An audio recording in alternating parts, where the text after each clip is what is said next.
Les doy la bienvenida a este video educativo sobre la historia del Nuevo Testamento. Mi nombre es Pablo Jiménez y voy a acompañarles en esta jornada por los próximos minutos. Jesús de Nazaret vivió en un mundo violento. El maestro Galileo se crió en un país ocupado por un ejército extranjero. Una parte del país era gobernada directamente por los militares y la otra por una élite nacional dispuesta a colaborar con los extranjeros, con tal de mantener los privilegios que le concedía su alto nivel social. Para comprender el Nuevo Testamento, es necesario conocer el contexto histórico y cultural donde se produjeron los libros que lo componen. ¿Cuán importante es este contexto de opresión política y militar? Baste recordar que tanto Jesús de Nazaret como Esteban, Jacobo, Pedro y Pablo murieron asesinados por militares romanos o por sus colaboradores. Comencemos hablando de la era helenística. Persia fue el imperio que permitió que los exilados que estaban en Babilonia volvieran a la tierra prometida. Bajo el mandato del imperio persa, el pueblo judío logró cierta autonomía, aunque no pudieron restaurar la monarquía del todo, dado que el único rey reconocido era el emperador persa. El pueblo judío sí pudo implantar una teocracia, es decir, un gobierno dirigido por los grupos sacerdotales en general y por el sumo sacerdote en particular. Este periodo de relativa autonomía duró hasta que las ciudades-estados griegas se unieron bajo el mandato de los reyes de Macedonia. El rey Filipo comenzó a organizar la coalición. Sin embargo, fue su hijo Alejandro, mejor conocido como Alejandro Magno o Alejandro el Grande, quien unificó a los griegos y marchó hacia el este para conquistar el imperio persa. Alejandro buscaba establecer la hegemonía militar griega sobre los pueblos que lograra conquistar. Lo que fue enteramente novedoso fue su deseo de lograr también una hegemonía cultural. Con esto queremos decir que Alejandro no solo quería gobernar sobre los pueblos extranjeros, sino que también deseaba esparcir el idioma y la cultura griega por todo el mundo conocido. Este movimiento cultural se conoce como el helenismo, dado que el gentilicio griego se dice helenos en ese idioma. Alejandro tuvo un éxito militar sin precedentes y sus conquistas dieron paso a lo que la historia universal conoce como la era helenística. Comúnmente se entiende que el año 333 marca el comienzo de esta nueva etapa en la historia de la humanidad.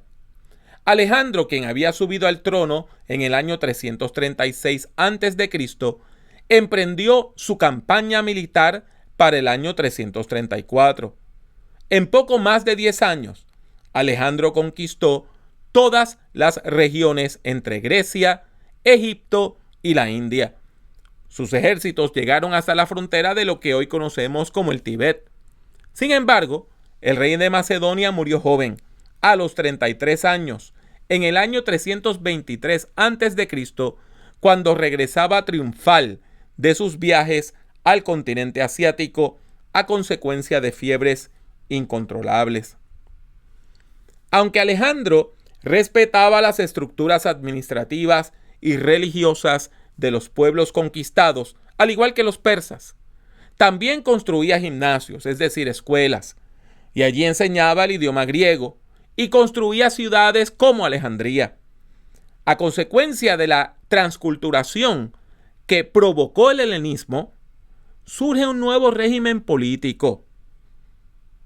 Ahí el idioma griego sustituye al arameo y se convierte en la lengua franca del imperio, en la lengua que habla todo el mundo en todos los países, sobre todo aquellas personas educadas que habían estudiado en los distintos gimnasios que estaban surgiendo en las distintas capitales de los distintos países.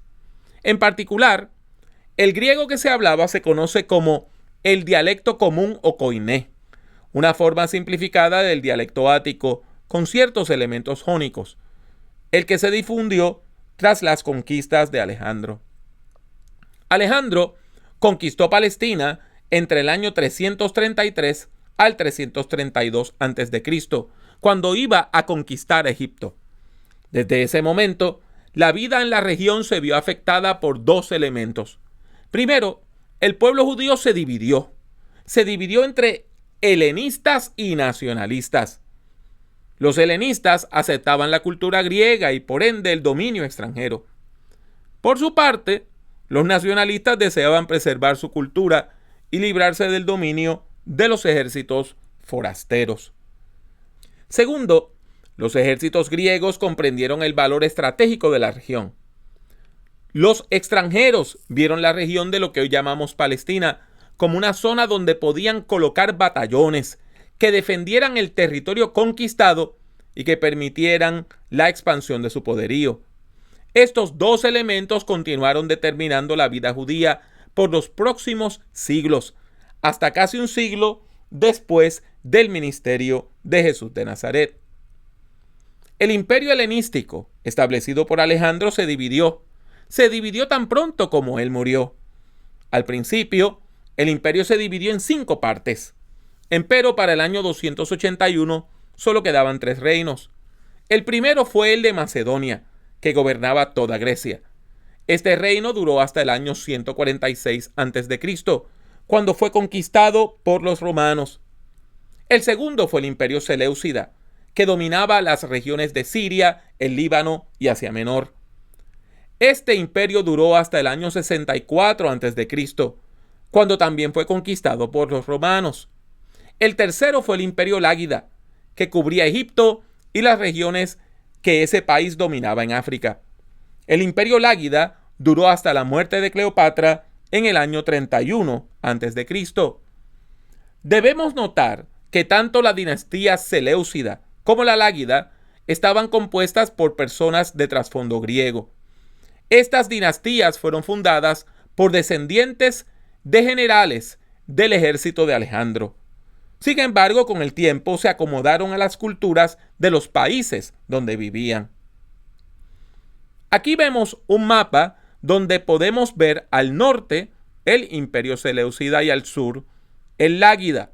Y noten cómo el territorio de Judea queda exactamente entre esos dos imperios. Pasemos a hablar de la crisis macabea. Por cerca de un siglo, los seleucidas y los lágidas lucharon por el control de la región llamada Sirofenicia, es decir, el Líbano, Galilea, Samaria, Judea y Filistea. Estos imperios se enfrascaron en 5 grandes guerras durante los años 274 al año 200 a.C. Los seleucidas ganaron la batalla de Panias y adquirieron control de Judea precisamente en el año 200. Así, Jerusalén pasa del control de los lágidas, que estaban gobernando en Egipto, al control de los seleucidas, que gobernaban desde Siria. Los seleucidas fueron más agresivos que los lágidas en el proceso de helenización. Y esto causó una crisis, la crisis definitiva de su dominio sobre la región, y polarizó al liderazgo judío, que se dividió en 2 grupos. Por un lado estaban los judíos hasideos, palabra que viene del hebreo hasidim, que quiere decir literalmente los santos. Los hasideos son los precursores de los fariseos y de los esenios. Pero por otro lado estaban los helenistas, que estaban a favor de los extranjeros, y esos son los precursores de los saduceos y de paso también de los herodianos. Antíoco Epífanes IV es una figura importante porque él sube al poder en el año 175 a.C. En ese momento, Judea no tenía rey, sino que era gobernada por sumos sacerdotes. Y los seleucidas no solamente nombraron los sumos sacerdotes, sino que vendían el puesto. Así que personas corruptas compraban el puesto de manera que pudieran robar. En el año 175, Antíoco Epífanes IV, y note que Epífanes quiere decir la manifestación de un dios. O sea que este hombre creía que él era la manifestación de Zeus. nombra a un hombre llamado Jasón. Noten que eso es un nombre griego, no es un nombre bíblico, como sumo sacerdote de Jerusalén. Y cambia el nombre de Jerusalén a Antioquía de Jerusalén. Note que Antioquía quiere decir la ciudad de Antíoco. Y no contento con eso, declaró a los judíos como extranjeros residentes en su propia tierra, en su propia capital. Antíoco también fundó el Acrópolis de Jerusalén, como nos dice Primera de Macabeos capítulo 1 versículos 33 al 35. Este era un pequeño castillo, fortaleza, ciudadela militar que servía como fortín a las fuerzas invasoras. Ese Acrópolis se encontraba al lado del monte Moria, donde estaba ubicado el templo de Jerusalén. Las guarniciones militares acuarteladas en el Acrópolis controlaban Jerusalén, que era el mayor centro de actividad del pueblo judío. Para el año 172, otro sumo sacerdote corrupto, también con nombre griego, noten que se llama Menelao, sustituye a Jasón. Este Menelao se distinguió por el fraude y fue uno de los principales responsables de la crisis que ocurre en los años 67 al 64. La represión consistió en la abolición de la religión judía mediante la profanación del templo de Jerusalén, que fue transformado en un templo a Zeus. Y ahí tiene las referencias a los libros de Primera y Segunda de Macabeos. Esto es lo que Daniel llama en el capítulo 11, versículos 31 al 39, la abominación desoladora. Y se cree que la comunidad de Senia de Qumran se retira a vivir en sus monasterios durante este tiempo.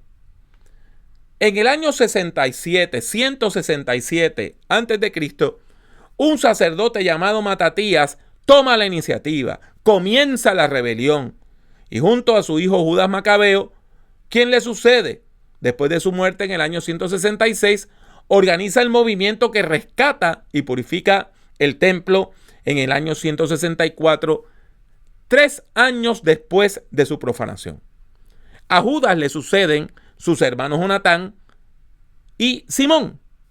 Y este Simón fue el que logra la independencia cuando recobra la ciudadela de Jerusalén en el año 142.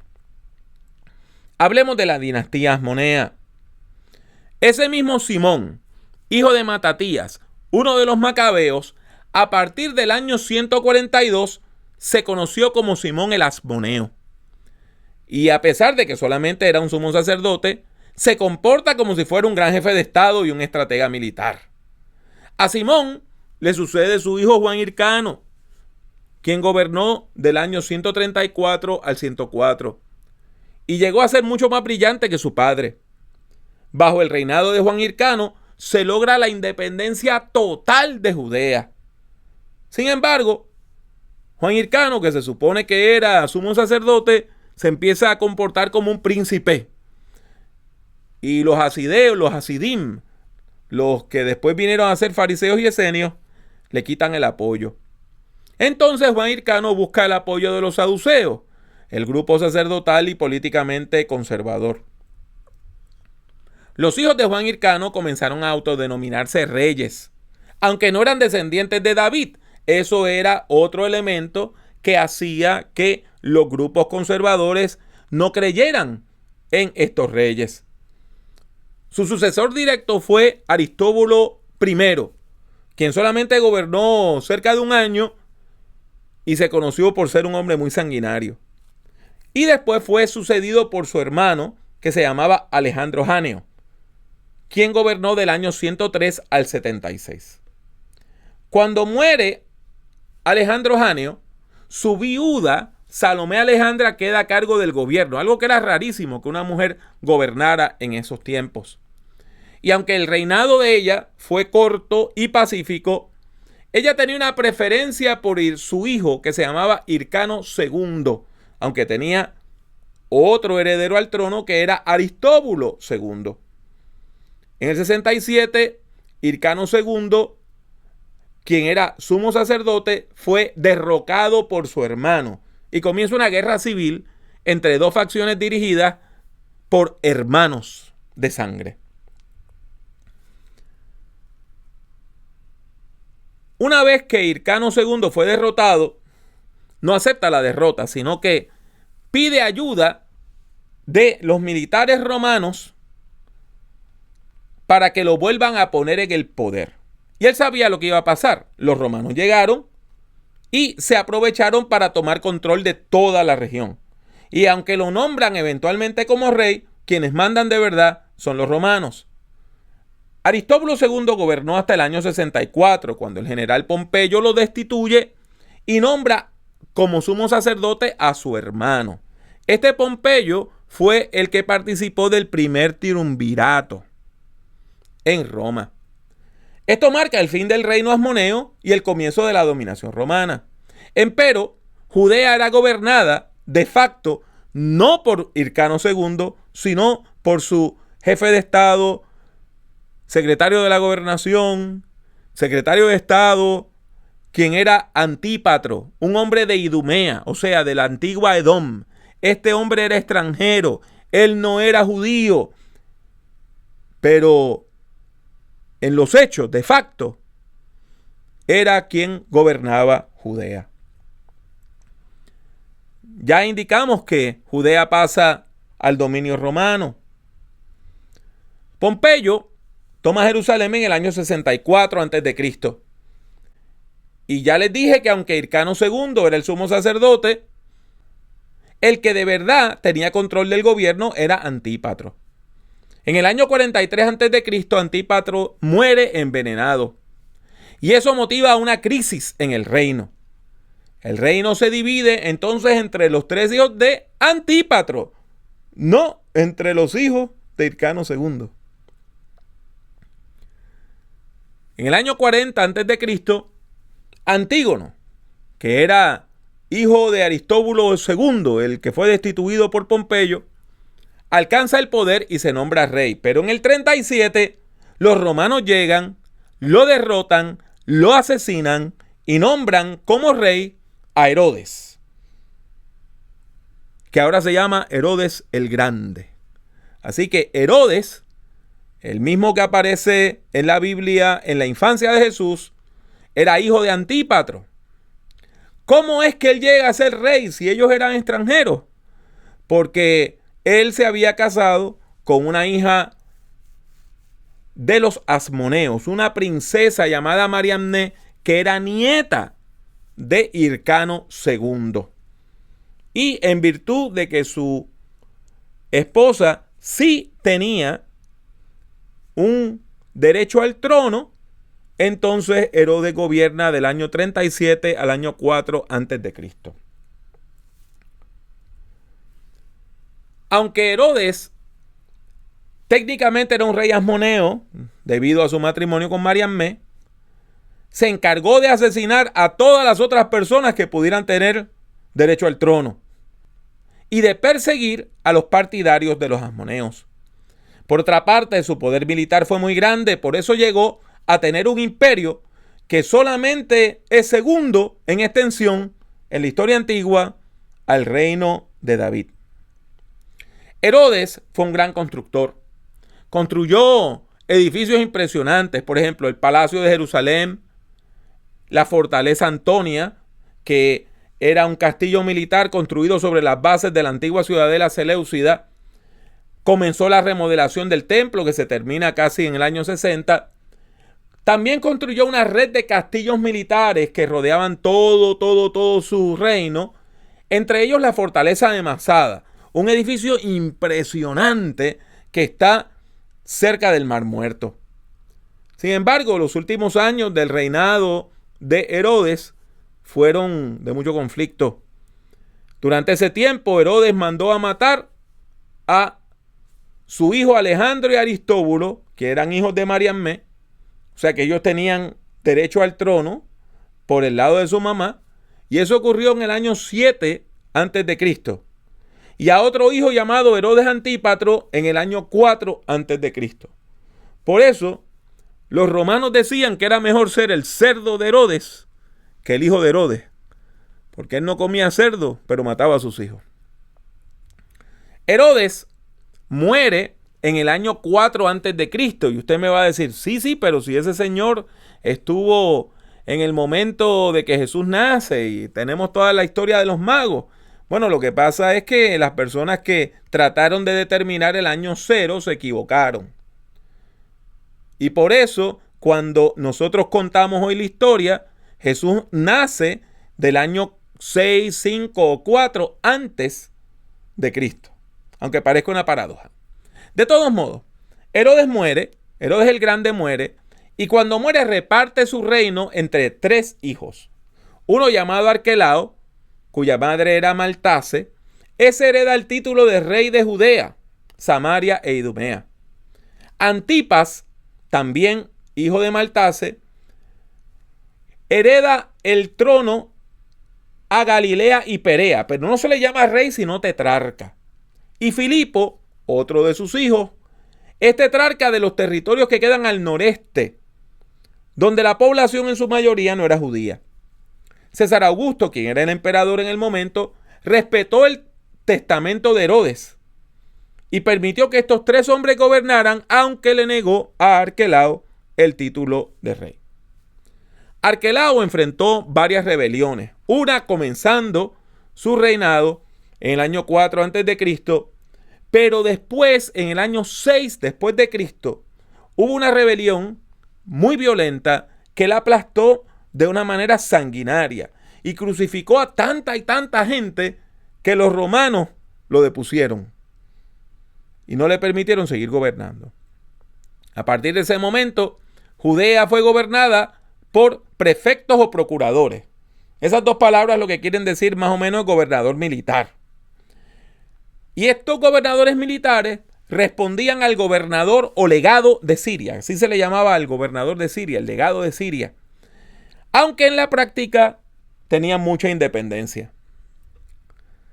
Herodes Antipas, que aparece en la Biblia cuando se nos habla de la pasión y muerte de Jesús, es el mismo Antipas. Lo que pasa es que él toma el nombre dinástico de Herodes de su padre, porque él soñaba con que lo nombraran rey de todo y que pudiera ser rey de todo el territorio que había sido gobernado por su padre.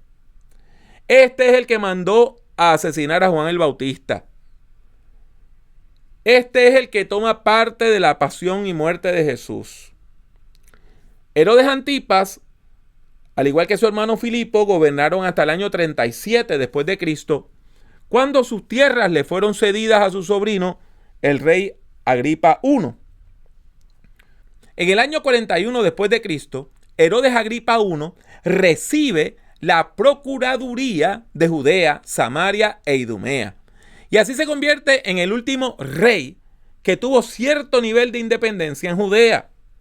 Después que murió, los romanos no le permitieron a su hijo, Herodes Agripa II, heredar el trono, sino que lo nombraron rey de Calcis, una región de Siria, y volvieron a colocar a Judea bajo el mandato de gobernadores militares. Judea era una provincia imperial. Sus procuradores o prefectos o gobernadores eran nombrados directamente por el emperador y tenían que pertenecer a una clase particular social, la orden ecuestre, o sea que tenían que ser caballeros. Como representantes directos del emperador, tenían poderes civiles, militares y judiciales extraordinarios. Los gobernadores romanos ocuparon el poder en Judea desde el año 6 después de Cristo al 41 y después en toda Palestina desde el 44 al 66. El procurador de Judea más conocido para todos nosotros se llamó Poncio Tiberio Pilato y gobernó desde el año 26 al 36. Él fue el que presidió el asesinato político de Jesús. La historia lo recuerda como un hombre que detestaba a los judíos y se mostraba desafiante. En el año 36 después de Cristo, el emperador Gallo, a quien la historia recuerda como bajo el nombre de Calígula, le condenó al exilio o al suicidio. Pilato preside el asesinato político de Jesús haciendo un juicio sumario, o sea, lo que se llama un juicio extraordinario, en latín, extra ordines. Y como era un juicio bajo ley marcial, pudo arrestar, enjuiciar y ejecutar a Jesús en el mismo día. Ya que hablamos de Calígula, tenemos que recordar que Calígula fue uno de esos emperadores que estaba desquiciado. Y Calígula provocó una crisis que pudo haber sido terrible cuando insiste en colocar una estatua suya. Él decía que era de Zeus, pero era la misma cara de él que estaba tallada en la estatua. Él quería colocar una estatua en el templo de Jerusalén. ¿Por qué? Porque los judíos se negaban a adorar al emperador y él quería que lo adoraran. Como señal de lealtad, la construcción de la estatua fue retrasada por un militar romano de origen judío, quien era sobrino de Filón de Alejandría, un gran filósofo judío de la época. El asesinato de Calígula a mano de sus propios guardias, la guardia pretoriana, puso fin a ese plan y la estatua nunca se colocó en el templo. Siguen los gobernadores militares sobre Jerusalén, sobre Judea, y cada vez se vuelven más corruptos, al punto de que algunos de ellos tenían sus propias bandas de ladrones para robarle a los nobles de Jerusalén. Eso ocurre al final de la década de los 50, principio de la década de los 60. La violencia fue tanta que hasta Santiago el Justo, quien era hermano de Jesús de Nazaret y líder de la iglesia en Jerusalén, fue asesinado como parte de esa ola de violencia. En el año 66, el gobernador o procurador Gesio Floro pierde el control de la ciudad. Los judíos comienzan a luchar, aumentan la lucha y toman Galilea, toman la fortaleza de Masada y toman la ciudad de Jerusalén. Allí en Jerusalén, un hombre llamado Eleazar, que era el encargado del templo, mandó a suspender el sacrificio que se hacía todos los días a favor del emperador. Noten bien, los judíos no adoraban al emperador, pero todos los días se hacía un sacrificio a Dios en honor al emperador. Y cuando se suspende el sacrificio, queda declarada la rebelión. En el año 67, los romanos envían a uno de los mejores generales, quizá el mejor general de la época, llamado Vespasiano, a rescatar Judea. Vespasiano viene desde Egipto e invade Galilea con un ejército enorme de 60,000 hombres. Metódicamente, él va desde Egipto por barco hasta Siria y empieza a bajar desde Siria, tomando Galilea, Samaria, hasta llegar a Jerusalén. Note que aunque él llega en el 67, la ciudad de Jerusalén no se destruye hasta el año 70. Y usted preguntará ¿por qué? Bueno, es que en el año 68 el emperador Nerón fue asesinado, también por sus propios guardias, por la guardia pretoriana. Y hay una lucha de poder. En menos de un año se nombran 3 emperadores: Otto, Vitelio, Galba, pero finalmente Vespasiano es llamado a ser emperador. Eso hace que la lucha se suspenda por unos meses, pero en el año 69 se reanuda la lucha y Tito, quien era el hijo de Vespasiano y después fue emperador, destruye Jerusalén en mayo del 70. No todos los revolucionarios mueren, sino que un hombre llamado Simón Bargoria logra huir de Jerusalén con un grupo de combatientes. ¿Y a dónde van? Al Mar Muerto, a la fortaleza de Masada. Cerca de 1,000 personas, y se cree que se le unieron a aquellos que estaban en los monasterios de Qumran, se refugian en Masada. Los romanos estuvieron 4 años en un sitio, o sea, rodeando el castillo de Masada, y no podían llegar porque era muy alto. Así que lo que hicieron fue que tomaron a otros judíos como esclavos y tomaron a esos hombres y los obligaron a hacer una rampa que llegara hasta la ciudad. Y aquellos judíos que estaban en Masada no estaban dispuestos a asesinar a otros judíos. Por lo tanto, lo que hicieron fue esperar, y cuando finalmente llegaron los romanos, habían cometido suicidio colectivo y no se los llevaron vivos. Esos años después del 74 fueron muy duros, muy difíciles para el judaísmo. Las sectas judías se fueron diezmadas por la guerra. Los judíos sufrieron persecución y los romanos les impusieron aún impuestos más altos. De todas las sectas que existían en el tiempo de la caída de Jerusalén, solamente sobrevivieron los fariseos y los cristianos. Todas las otras sectas desaparecieron. Después de la guerra, los fariseos también se reorganizaron como grupo en una ciudad llamada Jamnia y se reorganizaron bajo el liderazgo de rabinos tan importantes como Johanán ben Zakkai. Como resultado de esa reorganización, hubo una reflexión teológica de por qué Dios había permitido que Jerusalén cayera. Y la respuesta fue que el pueblo había pecado. ¿Y cuál era el pecado? Haber tolerado el movimiento de Jesús. Así que se expulsan a los creyentes en Jesús de la sinagoga y ahí vemos el punto de ruptura entre el judaísmo y el cristianismo. Aún así hubo otras rebeliones. En el año 115 hubo otra rebelión que fue aplastada. En el año 130 el emperador Adriano decidió expulsar a todos los judíos de la ciudad de Jerusalén y convertirla en una colonia romana llamada Aelia Capitolina, o sea, la capital del sol, y colocar allí templos a Júpiter, Juno y Minerva.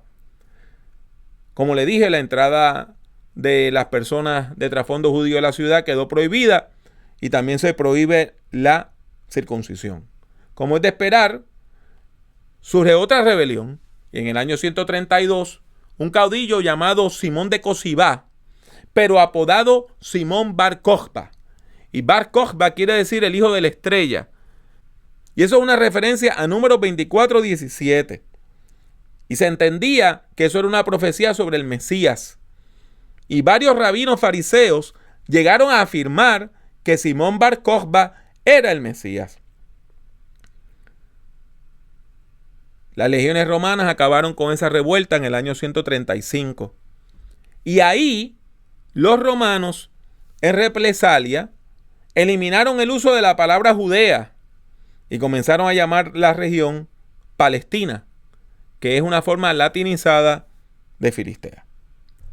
Espero que estos apuntes históricos sobre el tiempo de Jesús hayan sido de bendición a su vida y que le permitan comprender un poquito mejor el trasfondo del Nuevo Testamento. Recuerde que puede visitarnos en mi página www.drpablojimenez.com y escuchar nuestro podcast en www.prediquemos.com. Que Dios le bendiga mucho y siempre.